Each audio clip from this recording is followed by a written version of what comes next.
এই মুহূর্তে বাংলাদেশ মিয়ানমারের যে বর্ডার পরিস্থিতি নিঃসন্দেহে এটা যে কোনো সময়ের তুলনায় সংবেদনশীল।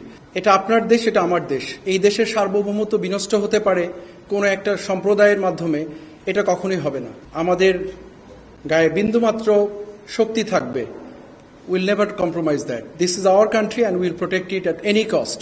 বাংলাদেশ মিয়ানমার বর্ডার একটা অত্যন্ত জটিল পরিস্থিতির মুখে আছে এখন। এখানে কোনো মিয়ানমারের যে সরকার, যেটা আমরা বলি, যেটা তাদের সেই সরকারের অস্তিত্ব বিলীনের পথে। আরাকান আর্মি রাখাইন স্টেটটা অলমোস্ট দখল করে নিয়েছে, 85 থেকে 90% দখল করে নিয়েছে, কিছু জায়গা বাদে।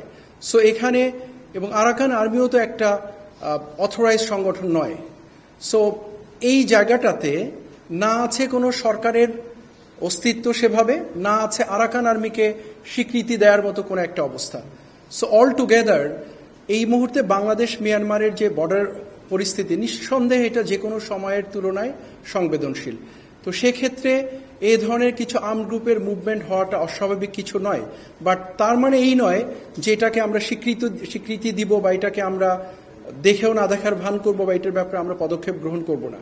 এই ধরনের ভোলাটাইল একটা পরিস্থিতি, এরকম মুভমেন্ট হতেই পারে।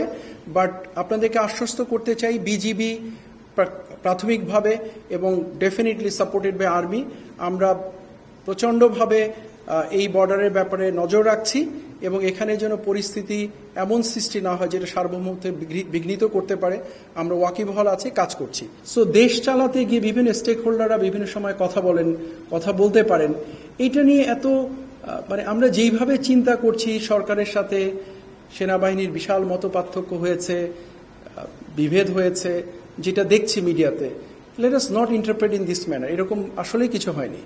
সরকার এবং সেনাবাহিনী খুব সুন্দরভাবে একে অপরের সহযোগিতায় কাজ করছে। সো এটা নিয়ে মিস ইন্টারপ্রেট করার কোনো সুযোগ নেই। করিডোর ইস্যুটা অত্যন্ত স্পর্শকাতর, এটা নিয়ে বিভিন্ন রকম কথা হয়েছে।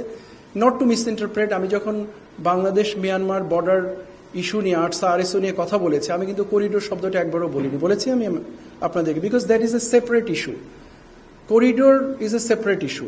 এটার সাথে বর্ডারের আরসা এবং আরএসও যে মুভমেন্ট, তাদের যে অস্ত্র নিয়ে এখানে চলাচল, এটার সাথে কোনো সম্পৃক্ততা নেই। সো আমি যদি সামারি করি, এটুকু বলবো যে let us think very simple.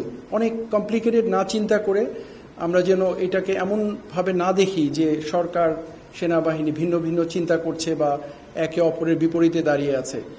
এটা কখনোই নয়। সংস্কার সেনাবাহিনী একই সাথে কাজ করছে এবং ভবিষ্যতেও আমরা আরো সুন্দরভাবে কাজ করে যাব বলে দৃঢ়ভাবে বিশ্বাস করি।